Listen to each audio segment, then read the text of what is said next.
بس رمضان کی سب سے بڑی تیاری کیا ہے کہ اپنے دلوں کو صاف کر لو پہلے سے، کہ جس دل میں نفرت ہو، بغض ہو، کسی کے لیے غصہ ہو، کسی کے لیے کیا کیا جذبے ہوں، دل صاف کرنا۔ ہمارے گھروں میں روزانہ جھاڑو ہوتا ہے، یہاں مدرسے میں روزانہ صفائی ہوتی کہ نہیں ہوتی؟ چونکہ دنیا کی اصل گندگی ہے تو جھاڑو ہاتھ سے نہیں چھوٹ سکتا۔ حرم شریف میں دیکھا کیسے چاروں طرف خدام پھر رہے ہوتے ہیں برش لے کر، تو دل پہ غبار ایسے آتا ہے جیسے صحن میں غبار آتا ہے، دل پہ گندگی ایسے آتی ہے جیسے صحن میں آتی ہے۔ تو ہم نے نظام بنایا ہوا ہے، لوگ وہ کر رہے ہیں، وہ روزانہ جھاڑو دیتے ہیں۔ تمہارا دل ایک آنگن ہے، ایک صحن ہے، اس میں بغض، نفرت، حسد، پتہ نہیں کیا کیا گندگیاں آئیں گی اور آتی رہیں گی۔ بچوں ایک کام کرو، جھاڑو پکڑ لو، صاف کرو۔ یا اللہ معاملہ تجھ سے کرنا ہے، لوگوں سے نہیں۔ کسی نے برا کہا، کسی نے غیبت کی، کسی نے گالی دی، کسی نے دھکا دیا، کسی نے حق مارا، کسی نے کچھ کیا، یا اللہ تیرے سپرد میں نے اپنے دل کو سب سے صاف کیا، میں نے اپنے دل کو سب سے صاف کیا۔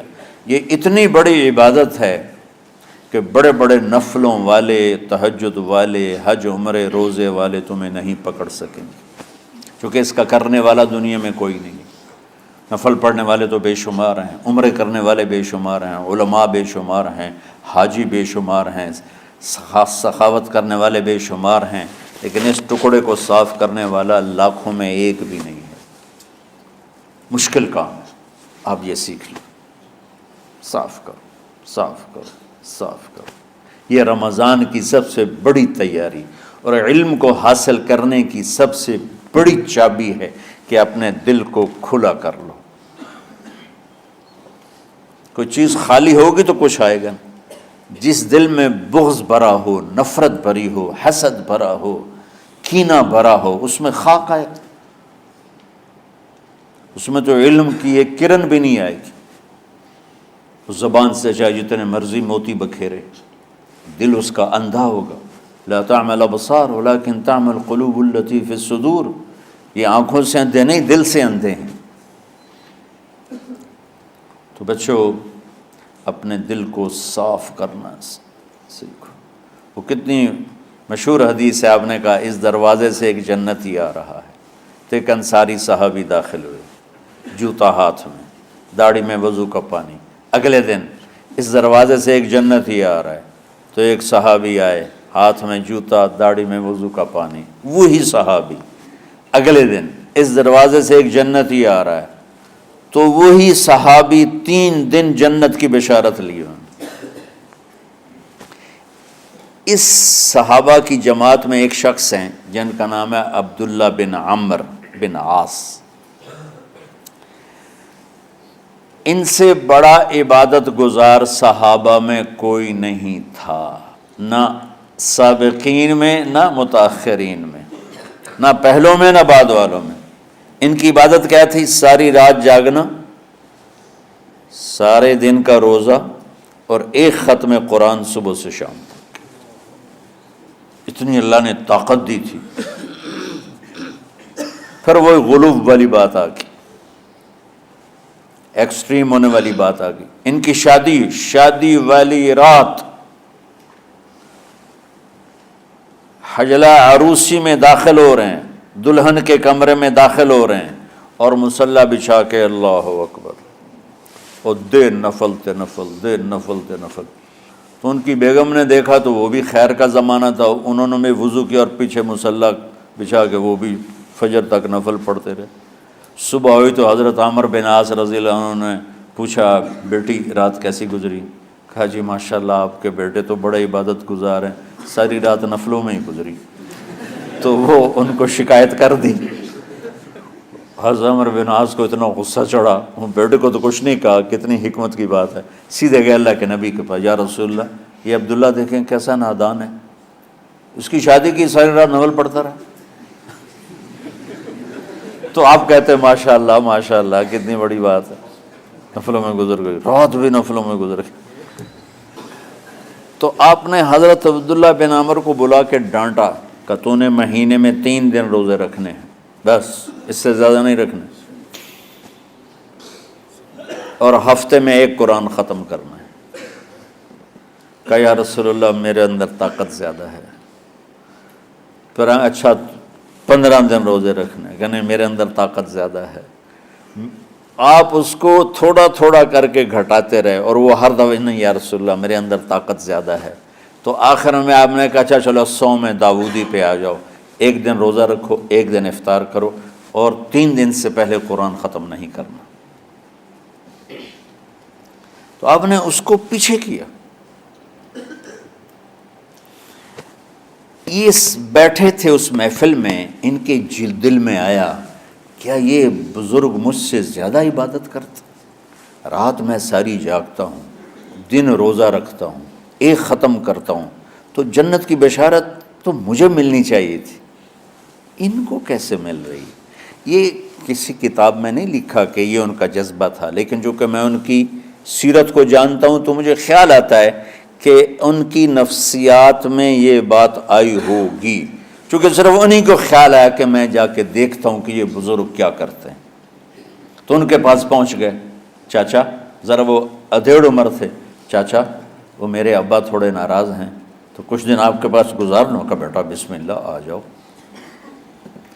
اب رات ہوتے ہی عشاء کی نماز پڑھ کے انہوں نے جلدی سے چادر اوپر لی اور یوں سراغ کر کے ان چاچا کو دیکھنے لگے ایسے کر کہ اب یہ کیا ساری رات سجدہ کرے گا، اور ساری رات روتے روتے روتے روتے مصلی گیلا ہو جائے گا، یا ساری رات رکوع کرے گا، ساری رات قیام کرے گا، ساری رات قرآن پڑھے گا، اس تصور سے یوں دیکھ رہے۔ اور وہ بزرگ صحابی تشریف لائے، سرانے پہ سر رکھا، اللہم بسمک اموت و احیا، ہو گئے۔ اب یہ دیکھ رہے ہیں ابھی اٹھیں گے، ابھی اٹھیں گے، ابھی اٹھیں گے، اٹھے نا، فجر کی اذان پہ اٹھے۔ اب یہ تو حیران پریشان ہو گئے کہ یہ کیا ہو؟ اس زمانے میں تو منافق تہجد نہیں چھوڑتے تھے ڈر کے مارے کہ پتہ نہ چل جائے ہمارے کفر کا۔ تو یہ چاچا جنت بھی لے گیا تو ستا بھی پیا کہ چلو کل دیکھوں گا۔ اگلی رات پھر چادر سر پہ کر کے اور یوں سوراخ کر کے لیٹے ہوئے اور دیکھ رہے۔ چاچا پھر تشریف لائے اور سرانے پہ سر رکھا، اللہم بسمک اموت و احیا، ہو گئے۔ فجر کی اذان پہ اٹھے، یہ اور پریشان ہو گئے کہ میرا نبی کا فرمان تو سچا ہے، اس میں تو شک بھی کفر ہے، لیکن عمل کیا ہے جس پر اس کو جنت کی بشارت ملی؟ 2 رکعت نفل بھی نہیں۔ اور آج کے دور میں تم میں سے ماشاءاللہ اکثر بچے تہجد پڑھتے ہیں کہ 1 رات اور دیکھوں گا، تیسری رات اللہم بسمک اموت و احیا، ہو گئی ساری رات۔ تو تیسری رات پھٹ پڑے عبداللہ بن عمر، کہنے لگے چاچا میری ابا سے کوئی لڑائی نہیں تھی، 3 دن میں تیرے بارے میں سنتا رہا، جنتی جنتی جنتی۔ میں دیکھنے آیا تھا کہ آپ کیا کرتے ہیں، آپ تو کچھ بھی نہیں کرتے ہو، ساری رات سوتے رہتے ہو، اب کیا کرتے ہو؟ ان کا بیٹا یہی ہے جو تم نے دیکھا ہے۔ اب ان کو سمجھ میں نہیں آ رہا کہ یہ جوڑ کیسے بٹھاؤں، ادھر جنت کی بشارت، ادھر ساری رات خراٹے، اب یہ اس میں جوڑ کیسے بٹھاؤں، کیونکہ نبی کی بات تو غلط ہو نہیں سکتی۔ تو اب وہ نا ایسے نا بڑے بے دل سے ہو کر واپس مڑے، پتہ نہیں کی چکر ہوئے گی کوئی گل۔ جب وہ دروازے تک پہنچے تو کہنے لگے بیٹا ادھر آنا، واپس آ گئے۔ کہا میں تمہیں اصل راز کی بات بتاتا ہوں۔ کہا کیا ہے کیا ہے؟ تو یہاں ہاتھ رکھا، کہا یہ جو دل ہے نا اس میں کسی انسان کی نفرت نہیں۔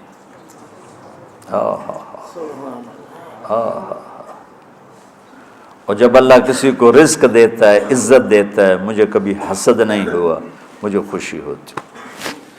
تو عبداللہ بن عمر نے کہنا تھا ہاں یہ بات ہے، نہیں، ان کا ہاذا ہوا، اچھل کے کہنے لگے ہاذا ہوا، ہاں ہاں ہاں ہاں یہی ہے یہی ہے یہی ہے۔ پھر کہنے کہ چاچا پر یہ میرے بس کا نہیں ہے، کون کرے گا یہ؟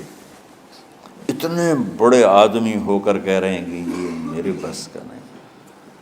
تو بچوں، دنیا میں جنتی بننا ہے اور علم اللہ سے لینا ہے تو اسے صاف کر دو، سب کی نفرت سے۔ اس نے مجھے یہ کیوں کہا، اس نے مجھے یوں کیوں دیکھا، اس نے میرے بارے میں یوں کیوں کہا، اس نے میرے بارے میں یہ کیوں لکھا۔ جس کی تعریف ہوتی میری کتنی برائی ہوتی، صرف تعریف تو نہیں ہوتی، بھرا پڑا سوشل میڈیا مجھے گالیاں دیں۔ اللہ کے فضل سے میرے دل میں ایک ذرے کے برابر کبھی کوئی منفی جذبہ نہیں آیا، آئے تو میں دھو کے صاف کر دیتا ہوں، یا اللہ میں نے اپنے دل کو صاف کیا، میرا معاملہ تیرے ساتھ ہے، کسی کے ساتھ نہیں۔ یہی آپ رمضان کی سب سے بڑی تیاری، علم کے حاصل کرنے کا سب سے بڑا ہتھیار آپ کو یہ نہیں ہے کہ تمہیں کتابیں یاد ہو جائیں، تمہیں اشعار یاد ہو جائیں۔ تو ساری امت سے کہتا ہوں رمضان کا استقبال کرو، دلوں کو صاف کر کے، نفرتوں کو مٹا کے، مذہبی نفرت، دنیاوی نفرت، رشتوں کی نفرت، بول چال کی نفرت، سیاست کی نفرت، لین دین کی نفرت، ان سب سے اپنے دل کو صاف کرو تاکہ رمضان میں اللہ نے علم اتارا، اللہ تعالیٰ آپ کو علم عطا فرمائے، اور باقی لوگ جو عام دنیا میں زندگی گزار رہے ہیں ان کے دلوں میں اللہ رمضان کا نور اتارے اور ہدایت کا نور اتارے۔ یہ سب سے بڑی تیاری ہے اس کی۔ اور کسی سے گلہ ہے، غصہ ہے، ناراضگی ہے، کسی سے بولتے نہیں ہو، ابھی سے شعبان آ چکا ہے، آپ شعبان سے رمضان کی تیاری شروع فرما دیتے تھے، تو اس کی تیاری کیا ہے؟ وہ دلوں کو صاف کرو، معاف کرو، معافی مانگو، تمہارا قصور نہیں پھر بھی معافی مانگ لو، دلوں کو صاف کرو، اور اللہ سے سخاوت مانگو کہ اللہ کو سخی بھی پسند ہے اور صاف دل والا بھی پسند ہے۔